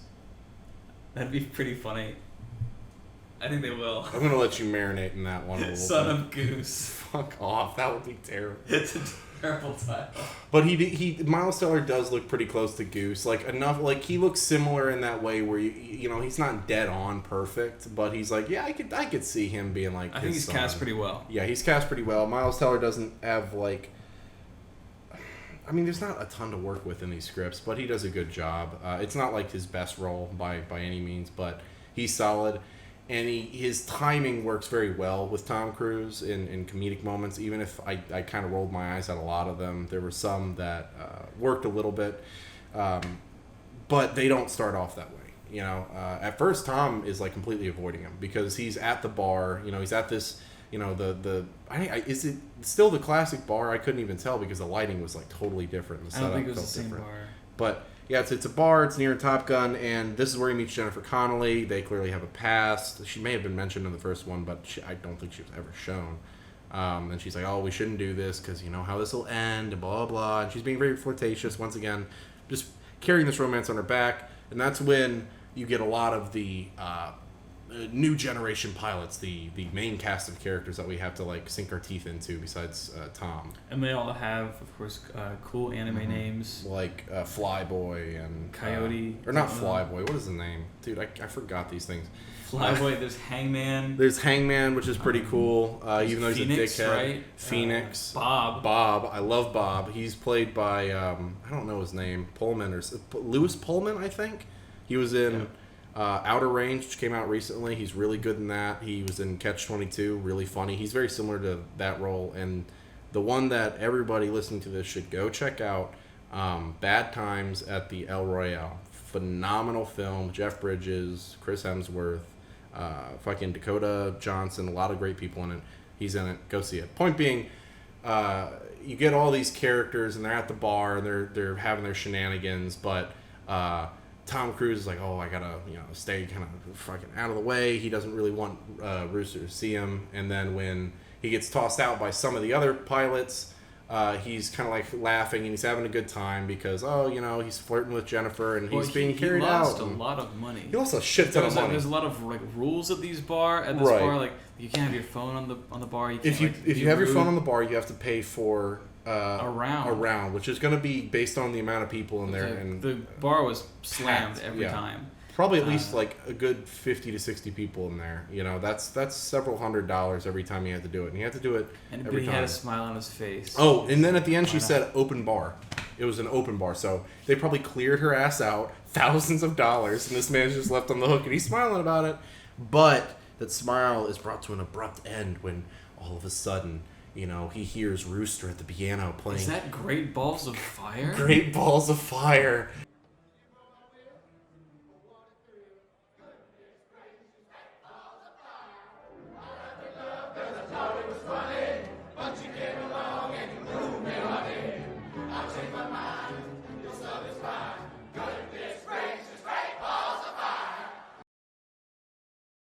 And he stands outside, and he has this painful flashback to when he sang "Great Balls of Fire" with Goose. It was painful, all right. Yeah, because they literally used the footage from the first movie. I was sitting in the theater like, this is one of the worst flashback sequences I've ever seen. You didn't say that. In the movie theater, you said this is one of the worst scenes. Okay, no, you're correct. Yeah. I did say that. I thought it was one of the because worst it's shameless. It's shameless. It is, and it used the exact clips from the last one, and they just put like some filter. A multi-$100 million movie, and you couldn't shell out just like some money to do anything else. As you're seeing like Miles Teller in slow motion like play Great Balls of Fire, you're hearing like Hans Zimmer's swelling score that's supposed to make you sad. So pretentious, and then it's like fading obvious. out like a goddamn like in memoriam for Goose into clips of him singing Great Balls of Fire. Great Balls of Fire. It's the dumbest shit. And then it would cut to like Tom Cruise like looking off.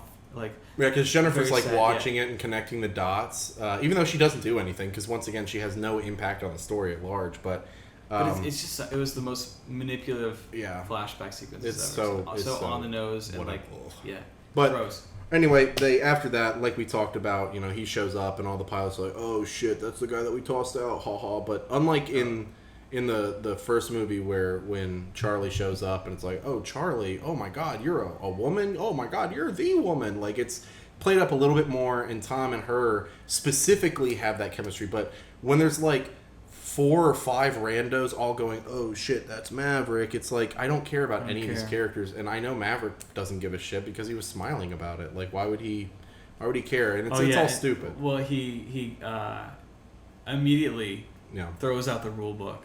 Oh god, yeah, he's like, this is the rule book of your plane. You probably know this in and out. Well, guess what? Like the movie does so many of those things where it's like so cliched. It's corny. Laughable. Yeah, it's laughable. He literally tosses the rule book into the trash. There's a shot of that. Yeah, and then John Hamm's like, what is he doing? What is this unorthodox, loose cannon doing to my Top Gun? And he explains to him, you're gonna need to.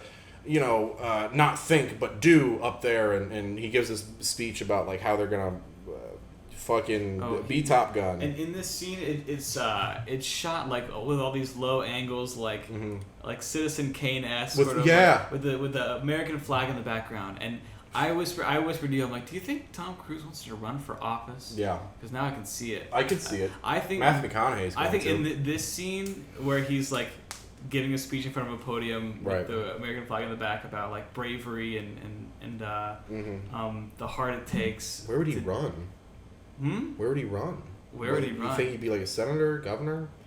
Straight for the presidency. Fucking awesome. Straight for the presidency. That would be so sick. Well, as an independent, I think this movie does a lot to set up Tom Cruise. I use Maverick and Tom Cruise interchangeably. Yeah, I do too. Yeah, because they're the same now. Yeah. It sets him up as like the American hero, right? Like the American he's just too war good. Hero. He's too good. He cannot be stopped. And they make it to an absurd degree in this one that like he's still super badass and cool because he takes all the new pilots into these drills where he's like, okay, there's 2 against me, but if I take out one of you, you both lose, basically. And I think it's Hangman or whoever, he's like, let's make this interesting, where it's like whoever loses first, 200 push-ups, and of course he just fucking knocks everybody out, even Hangman, who's like really good, but he still gets him too, because what the fuck ever, it doesn't matter, you know what I mean? Like they just do all this to be like Tom Cruise, the Maverick, he's the best. This dogfight sequence was really cool. I think the plane sequences are amazing every time. No. I think the plane sequences make this movie for me, like... Both of them. That's all the only redeeming qualities to it. Yeah, because they both achieve something pretty technically impressive. The first one was pretty good for its time.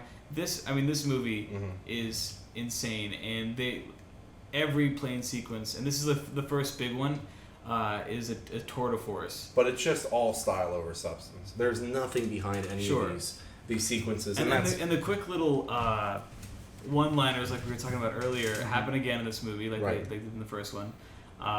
And I don't need them. They don't develop a story. They kind of just interject. No, they're boring. They're not funny. Really, they don't really develop the characters. They don't distinguish them. Because you've heard these lines many times from different characters. The only thing that distinguishes these characters are the goddamn helmets. Yes, like, and their call signs. Yeah, by just saying them over and over again.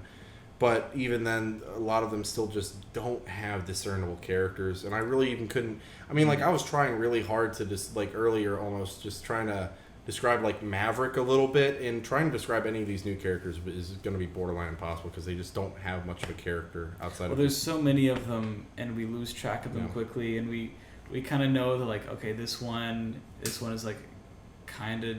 sheepish but analytical, or like this one's brave but brash. Yeah, he's brash and he doesn't think of others, and everybody else very very basic like cookie cutter characters, if they even bothered to show you at all. Like out of the 12, Bob was good at first. Bob was good, but then he's good in the bar scene because he's like awkward and a little odd, and he doesn't get jokes. Yeah, he's unique. But then later on, he's very clearly socially acclimated, and he's different. He just becomes another pilot. Yeah, just another pilot, and that really sucks. But yeah, they do all this. He continues his romance with Jennifer Connelly, which is just awful. They have a whole sequence on a boat where she's like, "How do you not know how to do a boat? You're in the Navy," and he's like, "Well, mine is 5 blades," and then she's like, "Now you're really in the Navy with doing the boat stuff," and it's awful. I think that was an addition later that Tom Cruise wanted, because he just wanted to be on a boat that day. Well, I wonder how much was changed, because obviously this movie has been going through like another pandemic kind of production where, and we all know like Tom Cruise has been going fucking nuts on people not following protocol. But on the set of Mission Impossible 7, there was one risk Tom Cruise reportedly wasn't willing to take. We are not shutting this movie down! In a recording published by The Sun, the Hollywood superstar heard berating crew members for reportedly violating coronavirus safety protocols. I don't ever want to see it again! Ever! And if you don't do it, you're fired! And I see you do it again, you're gone! It took a while to make these movies, so I wonder if during the production they stopped and said, okay, we got to stop being so lazy, because they do so much just like recreation shit in the first half of the movie, but they fill in the back end of the movie in like latter half with more original stuff, especially with the climax. Well, original stuff, it is original, but it's filler.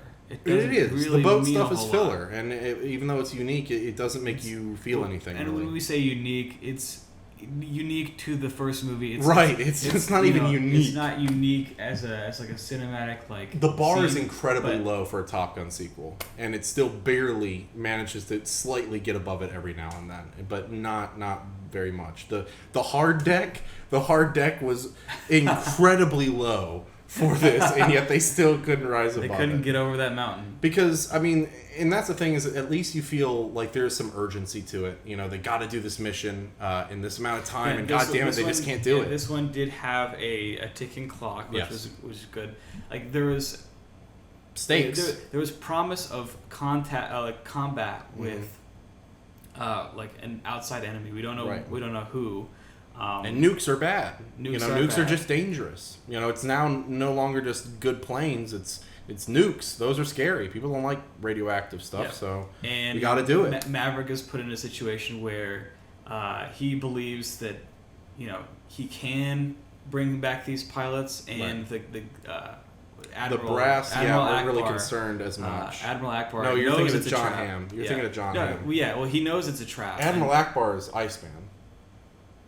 You're right. You forgot. I forgot a bit. Which will.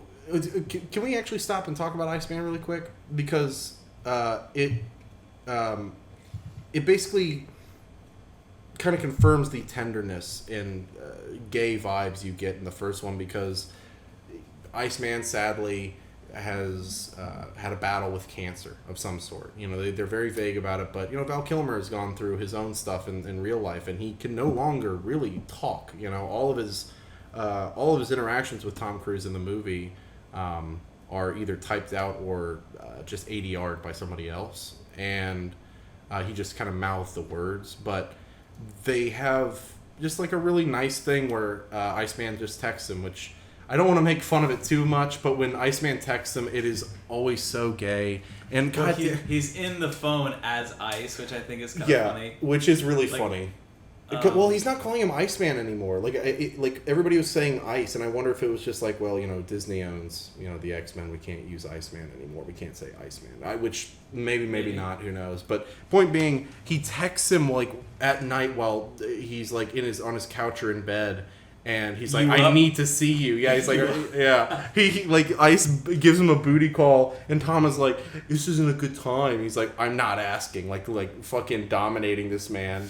And it's like, it's sad to say, like, make fun of that, because right after there's a very nice, really good scene. Probably like one of my more liked scenes of the movie. It's one of the better scenes in the movie. One of Tom Cruise's better performances, I think. Yeah, in the whole film, absolutely, because he goes to visit Ice, and the cancer has come back, and he just wants to talk to him, and Tom is like, hey, what can I do for you, and he types out like, I want to talk about work. He's like, oh, come on, like, I don't want to, like, let's do anything else. What can I do for you? And he just points to the screen. He's like, I want to talk about work, and he kind of gets Maverick to open up about his fear that Rooster resents him, and he also fears that Rooster will also die if he goes on this mission, which is pretty well founded, because Rooster he's too timid, and he cries, and they hug it out, and Val Kilmer is like, hey, so who's the better pilot? And Tom Cruise is like, oh, this is a sweet moment, let's not ruin it. It's like, this is funny. These characters have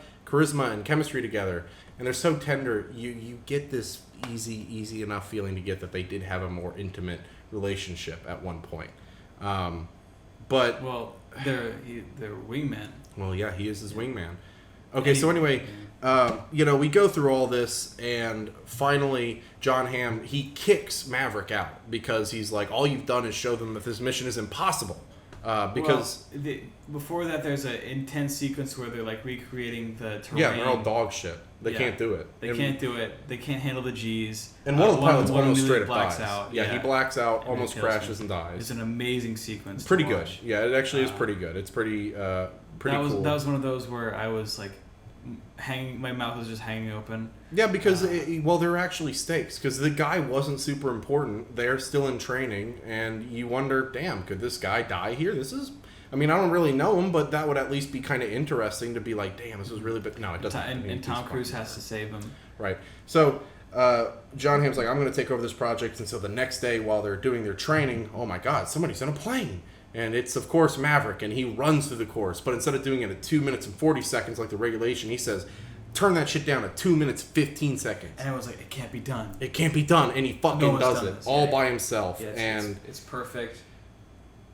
And he basically says, okay, I proved myself. And John Hamm is like, you showed them it can be done, but you also just fucking destroyed that plane, recreating the G-force on it to where it won't be able to be flyable again. So I can either just fucking get you court-martialed and put in prison, or I can make you the leader of the team. And of course he does it. He makes him the team leader, which is fucking stupid because of course the beginning of the movie is like, we don't want you even though you're clearly better than all these other pilots, you know? And then he goes and tells the love interest, and I'm like, I don't care. I want to see the sequence right now. At this point, I'm like looking at the clock. Right, yeah. And I was like, there's still like plenty. Because they hadn't even gotten to the climax yet, the first climax. Because you know that like they're gonna show the sequence, like you're Right. gonna have to see what they've trained for in action, and you're like, we haven't even gotten to that yet. I'm thinking like, oh my god, like holy fuck.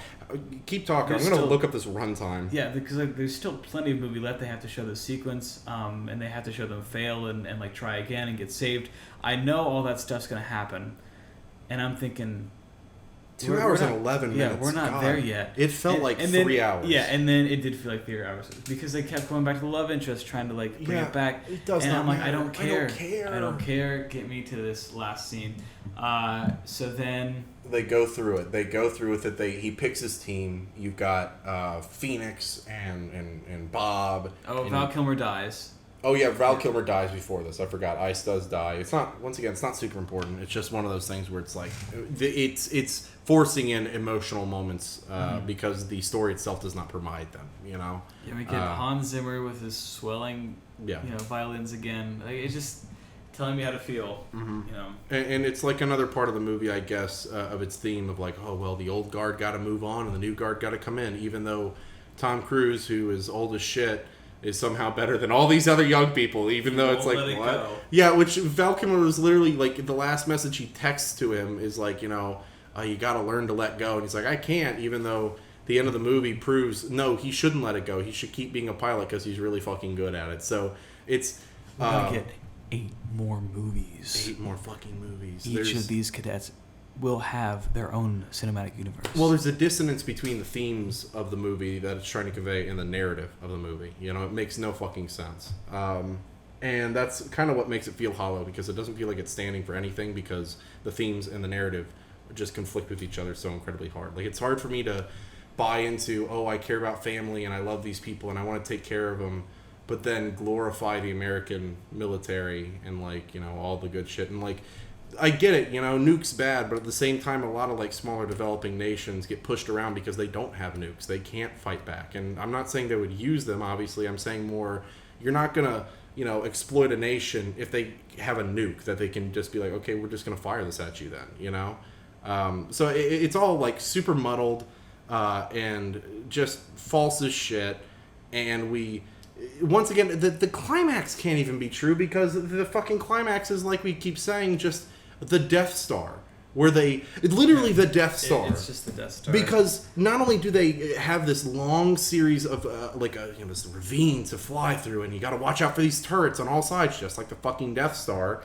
You have TIE fighters coming in the form of bandits, and they're gonna fuck shit up. And then but at the end, you get one shot into this like tiny hole, and the laser system isn't working. Oh my God, Rooster, what are you gonna do? And he's like, well, I'll just have to wing you it have to on use a feeling. the Force.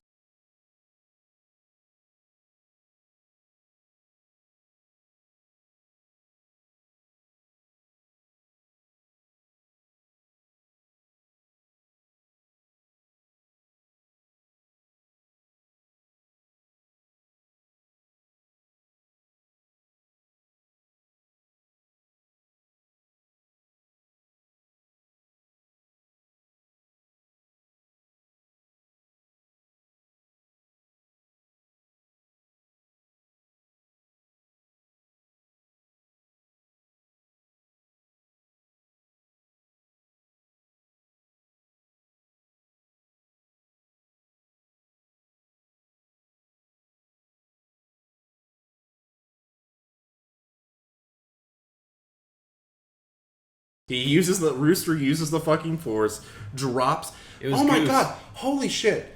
It was Goose. Just like Obi-Wan talks to Luke, Goose talks to his son and gets him to do it. And not just that, if I'm not mistaken, the Death Star, they shot it down a ventilation shaft. And what did they toss the bomb down? A ventilation shaft. It's the same. It's the same climax. It can't even be the same as Top Gun. They were like, we got to do something new. Let's rip off the New Hope. You know what I mean? Like, it's so blatant with how cheesy and unoriginal and uninspired and vapid and just just schlocky it is, you know? It's a massive waste of time. It is. It's a gigantic waste of time. I could see each beat coming from a mile away, especially because we had just watched the first one, which a lot of people did. I think a lot of people went back and watched the original Top Gun. And yet there were still people coming out of the theater passing me, going like, yeah, that shit was awesome, man. I fucking love that movie. It's like one of the best movies I've seen in a while. Like, well, when you went into the bathroom afterwards, people were walking by like fucking loving it. And I just don't get it. I mean, good for them. I'm glad they enjoyed it. You know, I want theaters to stay open. In some ways, it's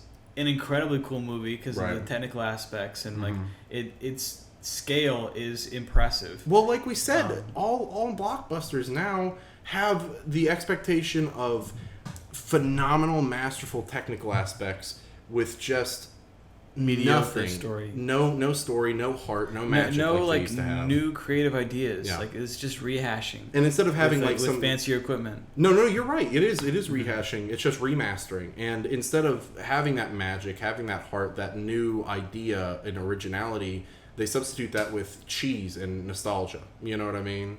And it feels awful. Well, one of the best nostalgic bits I thought, like trying to make me feel something and also make me feel nostalgic. Yeah. Hans Zimmer would like remaster the Danger Zone. I hope we can find that and like play a little bit of it in the podcast. I'll let you find it. You find it and you send it to me. I will. If Nick does this and finds and edits together a clip of the two Danger Zones compared, I will put it. Yeah, here. it's the same melody, but one of them it's like a swelling Hans Zimmer score. Like in these impactful moments, they would play, and I'm like, oh my god, that's so cheap. Bad. Hans Zimmer is just a fucking hack at this point. He sucks. But yeah, but here's the thing. You'd think, okay, movie's over. They fly back to the aircraft carrier. You know, the mission is done.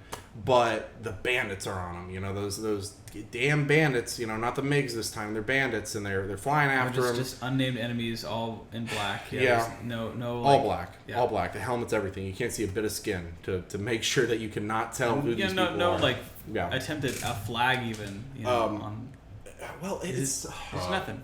Well, there is nothing, and in the end, these dark marauders they come after him, and Tom Cruise sacrifices his plane, and you think for like, oh my God, Maverick's down. He blocks a missile that was coming for Rooster's plane, and they're all like, we got to go back for him, but they're like, no, we can't risk any more people. You know, you're coming back, and then we cut to Tom Cruise, who's like fucked up in the snow where he crash landed, and you know, he's getting out, and holy shit, there's a helicopter, and it's an Apache, and it's blasting at him. Of course, you see like this conflict that Rooster has. Everybody, they're all disappointed. They're all sad. Disappointed, but you can tell like Rooster like is like really wanting to go back. You can see it in his eyes. Yeah. You know, there's like a close up, like, man, I'm not going back to the carrier. And of course, it's like you can see it from a mile away. Yeah. And you of course, need a radar to see this stuff coming.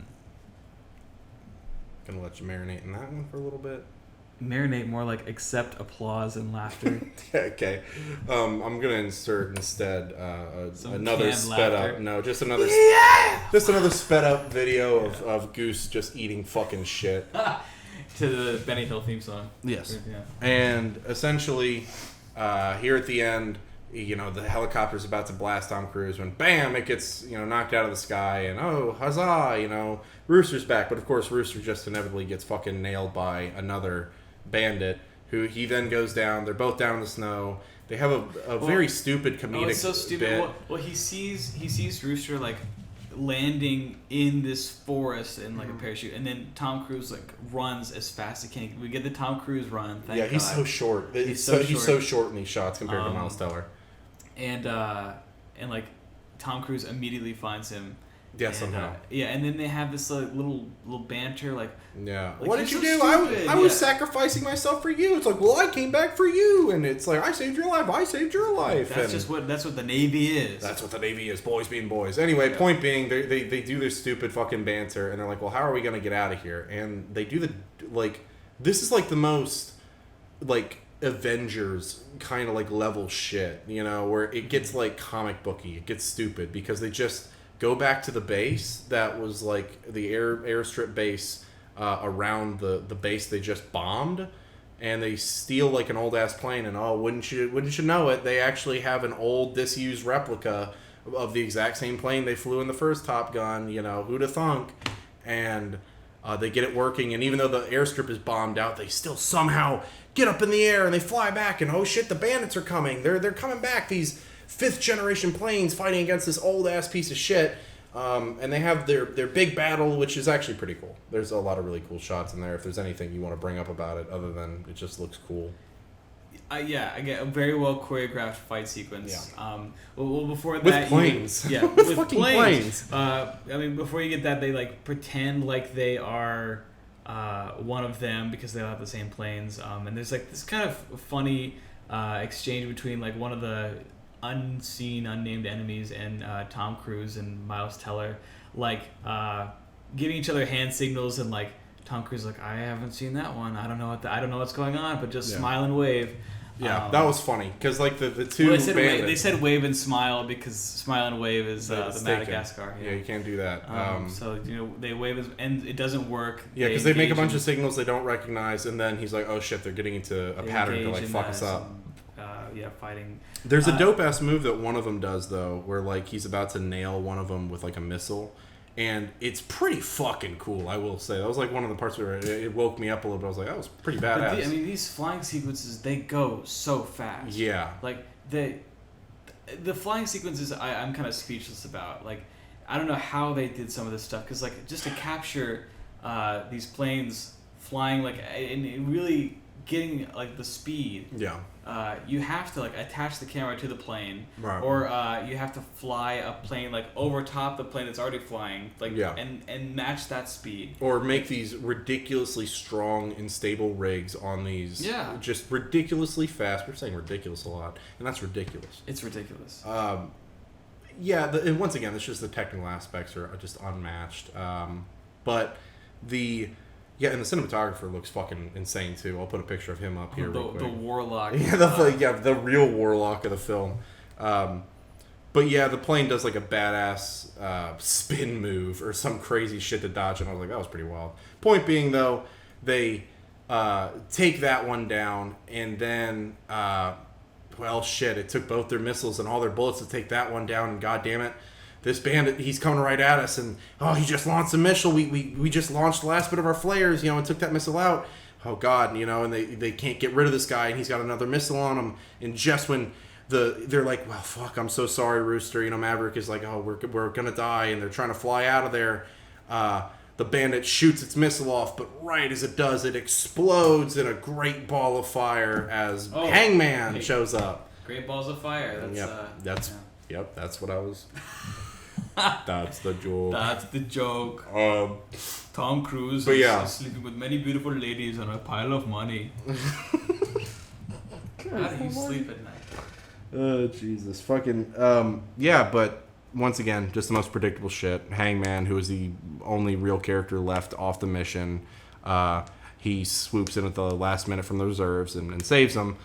They get back, they have their big celebratory moment, exact same as the first movie, where Rooster and Hangman, who is basically meant to be the Maverick and the Iceman of this movie, who don't have any gay chemistry at all, which sucks. They don't even. I'm okay with it. They don't even say no. They don't even say you can be my wingman. I was expecting that. If they had gay chemistry, it would suck. It's like, I think Hangman is an asshole. He's just a cunt. I'm going to include just a compilation of clips of him being an absolute dickbag in the movie here.